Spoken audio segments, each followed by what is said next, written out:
I see Goldman got tagged with a $5.1 billion fine. Oh, I didn't see that. What they get fined for?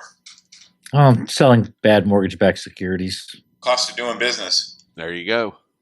That's walking around Well, money for them. That's a lot of money, but it's just going to motivate them to commit more crime. Welcome to Shadow of Truth, and today is Monday, April the 11th, 2016. Your hosts are Dave Kranzler from investmentresearchdynamics.com and Rory Hall from thedailycoin.org. And we have the great honor of welcoming back to the show Mr. John Titus from BestEvidence. John, how you doing today? I'm good, Rory. Nice to talk to you again, Dave. Likewise, John. Dave, you doing all right over there? I'm doing fine. Just watching these mining stocks go through the roof. It's good to see finally. That's a good thing. Well, John, I wanted to ask you, I was watching, once again, I wanted to make sure that I was up to speed with your last video. And as I was watching it and being bathed in the criminality that you have exposed, the depths of this criminality that is, it's just completely out of control. And the only thing that I could think was, what can we do to make it stop when you have the Department of Justice completely compromised? I mean, it's not like we can go to the police and say, hey, those guys are criminals. They're running a criminal organization. And they'll go, yeah, we know. Right. Well, the correct procedure would be to, for the House and the Senate to get together and start conducting serious investigations, appoint a special prosecutor, and look into why the DOJ has done what it's done. But that's not going to happen. So you're really not left with very many options collectively. I mean, at this point, your only real option is revolution, and that's the bottom line. That's what I was thinking. Because I mean, once the Department of Justice is compromised, then there really isn't anything left, right? I mean, in a republic and a constitution, under constitutional law, and in a republic like we once were, I mean, once that goes, then everything else is gone, right? Well, there is a remedy. I mean, but the remedy lies with Congress to conduct impeachment hearings, and there are any number of measures that Congress can take. So if it were just the Department of Justice that wasn't doing its job by enforcing the law, at least enforcing American law, as opposed to enforcing some other law that I might talk about sometime, if it were just the Department of Justice, yeah, it would be a problem, but it wouldn't be an insurmountable problem. But our difficulty is that it's the entirety of Congress is corrupt. They're all basically a criminal enterprise. The Department of Justice is entirely corrupt. The entire executive branch is corrupt. And really that leaves the judiciary. And frankly, there aren't too many jurists who are awake and aware of what's going on. And so you've really hobbled your government by taking out two and a fraction of three branches of government. So that's why I say your only solution collectively is a revolution. You have to jettison this entire government to get us back on equal footing, because we are operating lawlessly now. I mean, you have lawless, illegal, unenforceable debt that's being enforced, and we do not have the rule of law in the U.S. Why do these other countries that we do business with, namely China and Russia, why do they not step up and say, you guys are a criminal operation, criminal organization, and thanks but no thanks? I mean, are they or that's are what they're they part doing. of it? That's that may be true in part, but I mean, last time I checked, China was reducing its treasury holdings, and gold, and Russia's money is being vectored into gold. I mean, so to the extent possible, it seems to me like they're backing away from the U.S. They can't do it all at once. I mean, you can't turn an aircraft carrier on a dime. You yank the steering wheel all the way. It's going to take time, but the trajectory of both China and Russia seems to me to be away from the U.S. I agree with that, John, and I've said that several times over the past couple of years. Where I like your aircraft carrier analogy. China has the ability to cause a financial system collapse in this country overnight. All they got to do is dump all their treasuries at once. But if they do that, I think they know they risk starting a world war. Right, and it's not in their interest. They might create a banking meltdown. Who knows? I mean, there's a lot of uncertainty with a drastic plan like that, and that's just not realistic, and it's not going to happen. So China's a very, they play it close to the vest, and they move very deliberately and slowly, but very definitively, and they're moving away from the U.S. And that's what all of these new financial institutions and economic systems that they're putting into place. Do you believe that that plays a part in it? Well, the interesting thing to me with China is, I think within the next, roughly a week, they're gonna peg their currency to gold. No. Well, they're opening up isn't it the Shanghai gold futures market, Dave? Isn't that what it is? They're going to settle.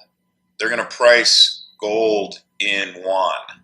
Right. That's what I'm thinking. Supposedly on April 19th. We'll see if that date gets kicked off or not. But it sounds like right now that's when it's going to happen. Yeah, and that's a big, that's a big thing that nobody's really talking about. And when that happens, we have these Panama Papers recently, and to me, the Panama Papers, one of the pretty obviously that's a government sponsored operation. I think you have to be a rube not to see through that. But all the foreign people that we don't like get targeted, but nobody in the West is, nobody in the West is seriously brought down. I know David Cameron was brought into it, but frankly, the disclosures about David Cameron from the Panama Papers are nothing that we haven't heard before.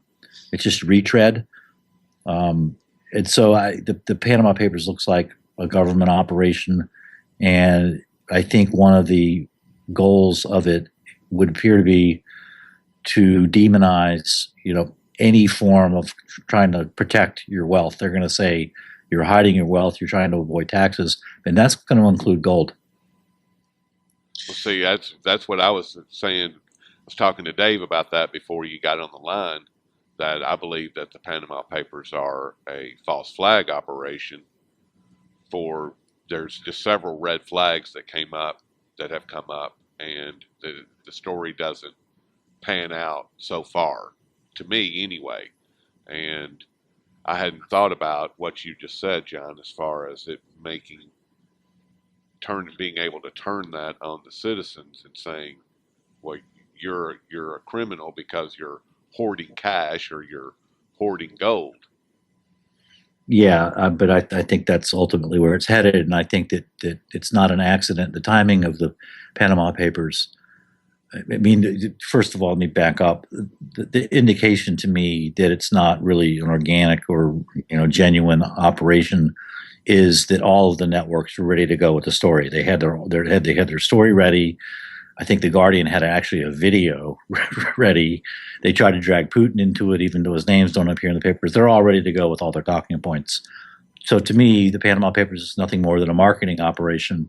And so you have to ask, well, what are the aims of the marketing operation? What bill of goods are we being sold here? Because that's most assuredly what it is.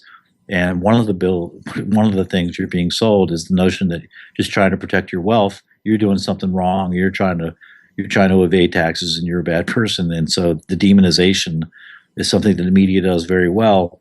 And I think what ultimately will be demonized, among other things, is the possession of gold, and the timing of the Panama Papers being what it is. In other words, immediately prior to China fixing its currency to gold is no more accidental than an assassination. You had mentioned to me in an email last week, you made a comment that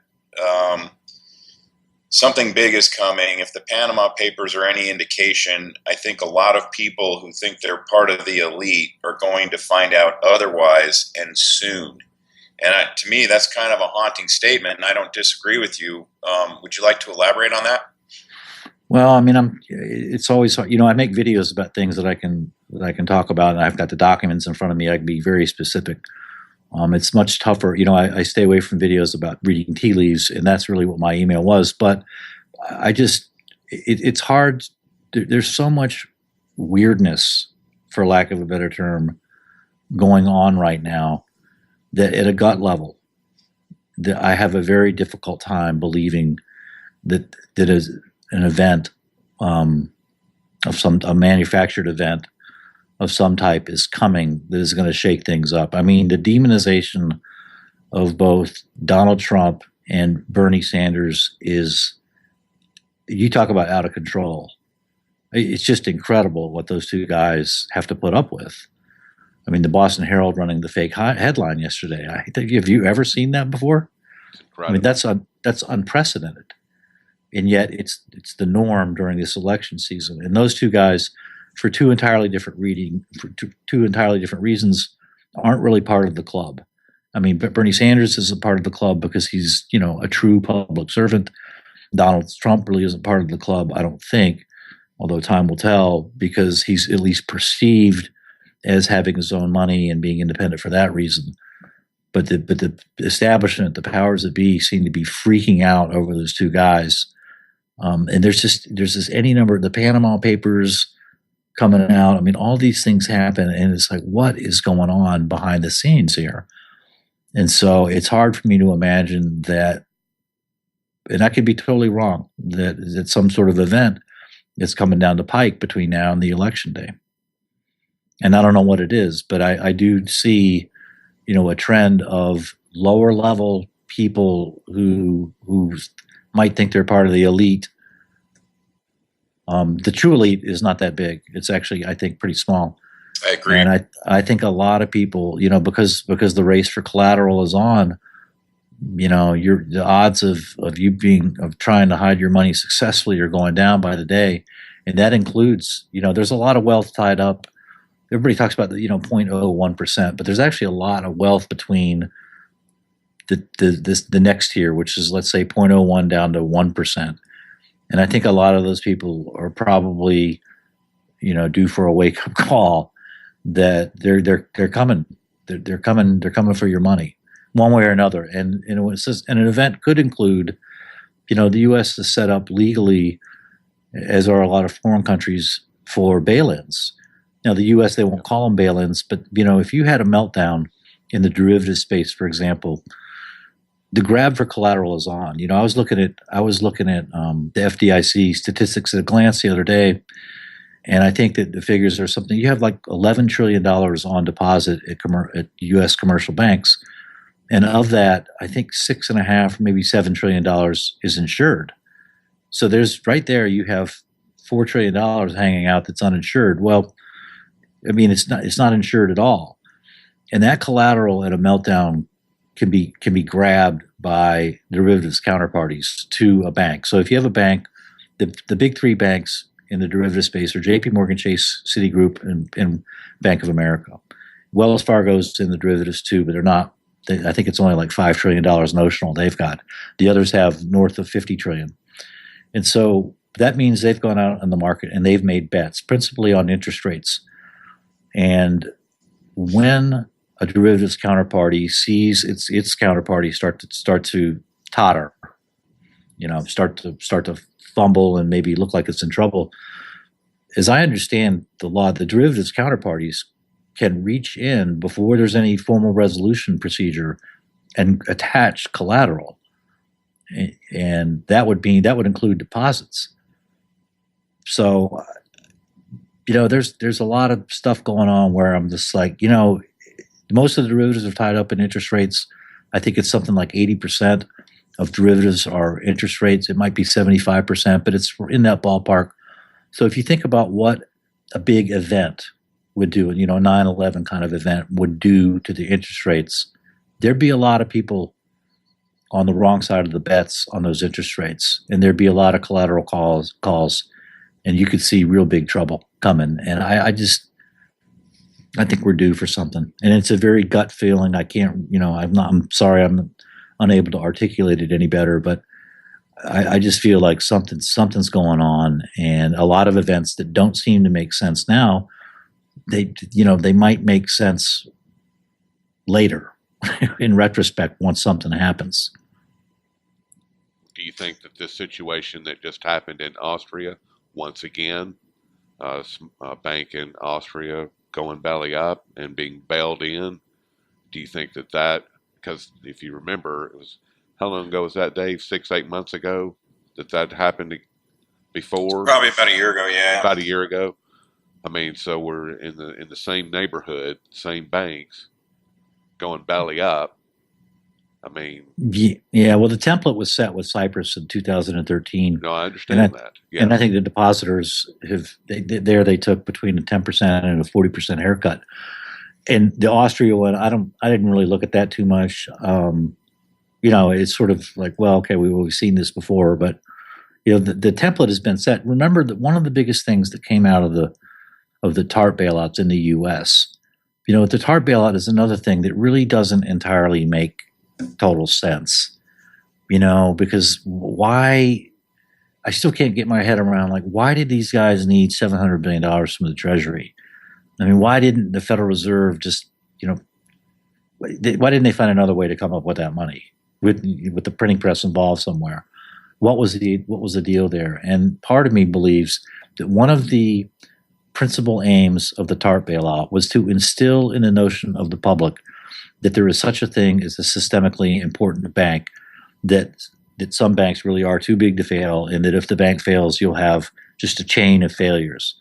And so that was really sort of a false premise. I don't believe that's true. I think that's a bunch of nonsense. The Federal Reserve itself has written papers exposing every rationale given for TARP. It's false.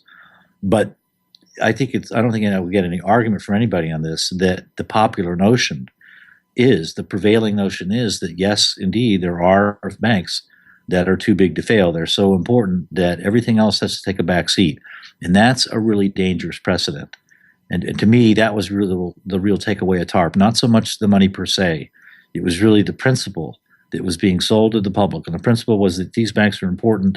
They're more important than anything else. They're more important than your loss. They're more important than your national sovereignty. They're more important than you. Right, and not only that, because of the importance to the system, everyone in the country needs to pitch in to help bail them out. Right, and if you're not pitching in, you are unpatriotic and and all the rest. I mean, it would be a demonization campaign. But these banks, I mean, the problem with letting these criminals run wild is that they're criminals. I mean, there's no end to their criminality. The end, if a criminal gets away with taking $10, he's going to take $100 next. This doesn't end well. It's like the fine with Goldman Sachs. I mean, Goldman Sachs was just fined $5.1 billion for essentially mortgage fraud. The New York Attorney General says it was for selling mortgages that weren't rated correctly. Okay, whatever. It's securities fraud they're being nicked for, but really $5.1 billion, all this, and nobody goes to jail. All this does is incentivize Goldman to go commit more crimes to pay the fine. Not only does no one go to jail, everyone at Goldman whose bonus was connected to that fraud, they've already been paid. So they got paid off personally for activities that were fraudulent, and they're not going to have to disgorge those profits. No, of course not. If I go and I rob a bank and I get caught, they make me give the cash back. Right. And go to jail. Why aren't we making Goldman Sachs employees who were part of this business give back their bonuses? I mean, it's a joke.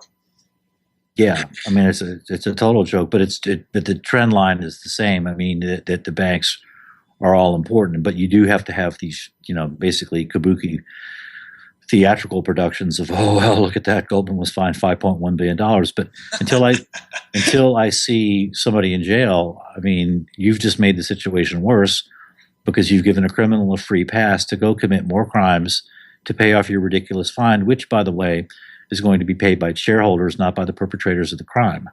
That's right. That's right. I guess in a way, what's emblematic and is the poster child for just the complete criminality of the elitists running amok is the fact that Hillary Clinton is being taken seriously as a presidential candidate. And it kind of gets back to what you were talking about. Once a criminal gets away with something, then they go on to commit bigger crimes, and the more they get away with it, the bigger the crimes begin. And she's been committing crimes since she was an attorney in Arkansas and Bill was governor. And the crimes have gotten bigger and bigger to the point where she committed treason as Secretary of State.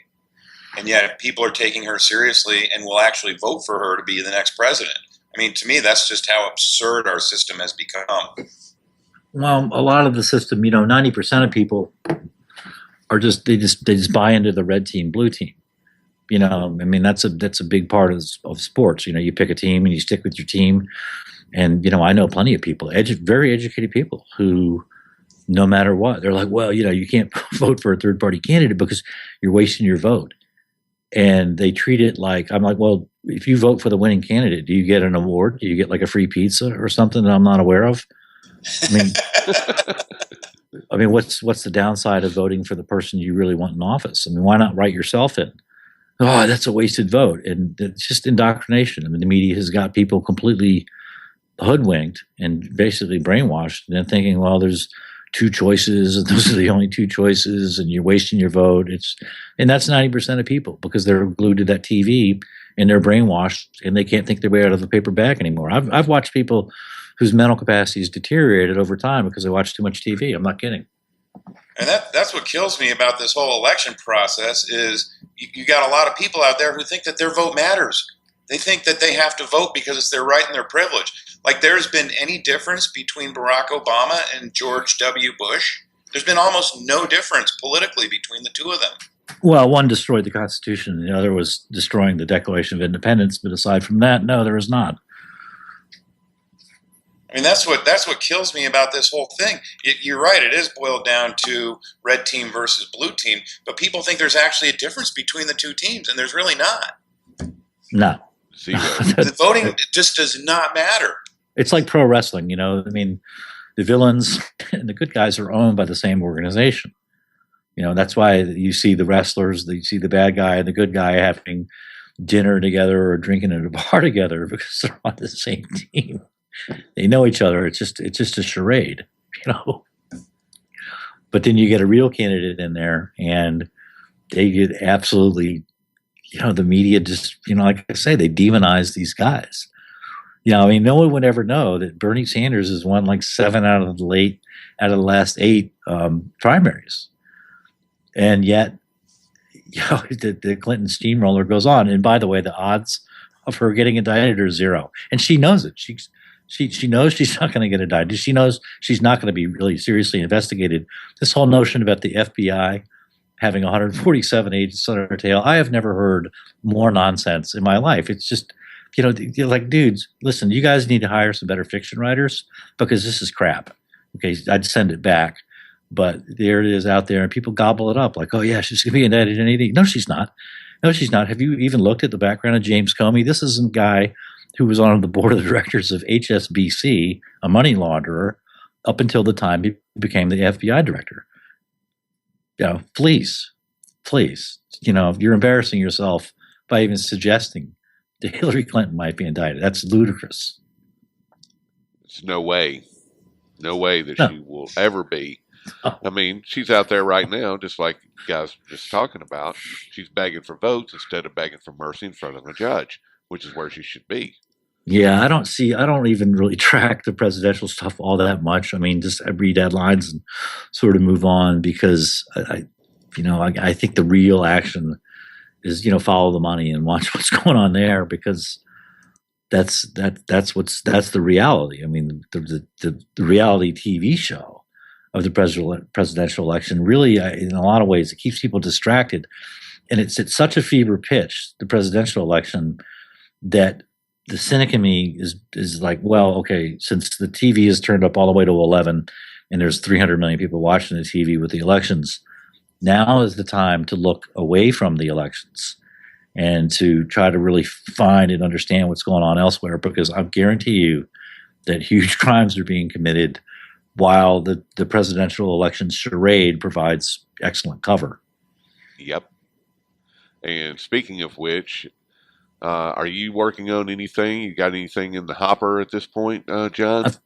I've got two things that I want to turn to. One is really the second part of the last video. The last video really explained in detail, blow by blow, why the banks weren't prosecuted despite the fact that they committed, definite crimes.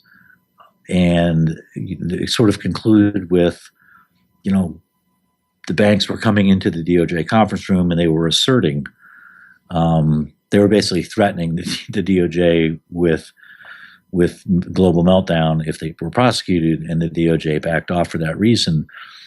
And the one bank that is documented to have been in a DOJ conference room. Now, whether or not they exactly did that, we don't really know because we don't have a transcript of what happened in the conference room. We just have an email of it. But all indications are that that is exactly what they were doing. And the bank was Goldman Sachs. And so in the next video, I'm going to sort of move up the chain, like, well, where does this fit in the global scheme of things? And I'm going to lay that out. I've got, I don't think that any explanation I've seen for why the banks aren't going to be prosecuting really makes any sense or carries any water. And I'm going to try to explain it on a global level. So that's one video. Another video is I'm kind of studying high frequency trading now, and I'm trying to put together some ideas for how to pull off a video on that, because I think, if you remember the flash crash from May 6th, 2010, that could happen again. And if the financial system is weak enough and tenuous enough, another flash crash could be just absolutely catastrophic. So there's a good likelihood that if some sort of event happens, that one of the venues for such an event might be in high frequency trading. And so I'm trying to bring myself up to speed on high frequency trading, but I must say that it is like a dog who's caught a car, and now I have too much to chew in my mouth, and it's a lot of metal, and so I'm having some tough time. But I'm definitely going to do the first video I mentioned, which is the follow-up to the veneer of justice in a kingdom of crime, about where we are in terms of prosecuting banks and really who's calling the shots in the scheme of global governance. That sounds great. And when do you think that you'll be releasing that? You know what? When I gave an interview, I thought it was with you guys, but it might not have been. Somebody said, "Well, when do you think the next video is going to be ready?" And I said, "It'll be ready by Thanksgiving." Well, it wasn't ready until March. So, and one of the reasons is that when you get into, I'm doing the research and I do the motion graphics, and I do, I'm kind of a one-man show, right? And so you get into a video like this where it's really research driven, you don't know what you're going to find. And you find a piece of paper, you find a document, and all of a sudden that document or that fact might connect a whole bunch of other things that seemed unconnected before. And that's really the joy of doing videos like this. But it's also sort of the downside, like, oh my God, now the video, I thought the last video would be 20 minutes tops. It's 45 minutes. Yeah. And that's purely a function of doing research and just exploring and reading more and more and drawing more connections and writing and rewriting. And so it takes time. So the next video might be, I would think the next video would be on the order of 15 minutes, but I've been blowtorched by my own predictions before. So I'm not going to say, it's just crazy for me to estimate because I have no idea. Yeah, it'll be entertaining. They'll be entertaining for sure. I guarantee you. Yeah, well, I put a lot of work into the motion graphics to sort of make a presentation that I would like, people like you or me, excuse me, could go to people who might be skeptical about some of our claims and say, well, look at this video. This guy made a video called "Veneer of Justice in a Kingdom of Crime," and it makes any number of what you might think are outlandish claims, but take a look at the video and tell me where he is wrong. And that's really what I'm after, sort of to bring people who, they're smart people and they might believe a lot of propaganda without really knowing it's propaganda. That's why it's propaganda. And just show them a video and say, this guy makes out a case for X, Y, or Z. Where is he wrong? Point to the flaw in this argument. That's what I'm after. But it takes time. I don't know if you guys seen this their new movie out called Vaxxed, but any sort of movie or any sort of truth teller isn't going to get very far in this system, and there are any number of ways to prevent videos and films and writers and books from getting the backing they need for widespread circulation. And so that's, I make videos so that I can really look myself in the eye, in 20 years from now and say, I did everything I could to expose what was going on. I knew what was going on. I raised my voice. I did everything I possibly could. Yep. And I laid a record. I laid a record for future generations to look back and say, well, what was really going on there? I'm trying to make a record of it. And that's really my motivation. I'm fully aware of the fact that nothing I do, nothing I write, nothing I film will ever reach widespread circulation. And I'm okay with that. I can only do my part. I agree with you, John. I was having a discussion about this with one of my subscribers on Friday, and he's like, everyone looks at me like I'm wearing a tinfoil hat. And I said, well, at least all we can do is put the information out there and let them look at it. It's not up to us to convince them that we're right, even though we are. But when this thing collapses, it's going to be really hard to take a humble approach and not say, I told you so. Well, I don't know. I'm not going to do that, but I am going to have all of the, I'm going to have my part documented to say, I tried. I tried. It's all laid out right there for you. It's all laid out. I brought it to you, delivered it to you on a silver platter, literally a silver platter, and you wouldn't listen. So I'm sorry. I'm sorry your life is ruined. But you reach people, and even if you reach, one person, you've changed. I mean, I remember when the scales started to fall off my eyes, and I would reach, I'd find somebody writing stuff, and I was like, wow, I'm glad this person's out there. And there were plenty of people like that, and I'm glad they came before me, and there are people who come after me. You just got to do your part. And one of the things of doing your part is you're going to reach certain people, and that's enough. Even if you reach one person, that's a good thing. Keep doing it. It's a good day. Yep. Well, Dave, unless you've got something else, we'll let John get back to his afternoon. Oh, I always have something else, but we've kept John long enough. It's lunchtime in Chicago. Well, all right, John. Well, we've been speaking with John Titus of BestEvidence, and John, we certainly appreciate all the time, all the knowledge and wisdom, and look forward to speaking with you in the not too distant future. Thanks a lot, Rory. I look forward to it myself. And Dave, hang in there. I'll talk to you probably in the next hour. Real quickly, do you want to tell the listeners where they can find your work? Yeah, you can. I think if you go to Google and just type in my name, John Titus, Titus, you'll hit the BestEvidence YouTube channel, and it's BestEvidence. It's spelled just like it sounds, except there's no space between the best and the evidence. It's all one string of characters. Okay. Yeah, BestEvidence. And that's where I am for the time being. Sounds great. Well, we will talk with you soon, my friend. Thank you, Rory. Thank you, Dave. Thanks, John. All right, fellas. We'll talk soon. All right. Bye-bye. Catch you later. Bye.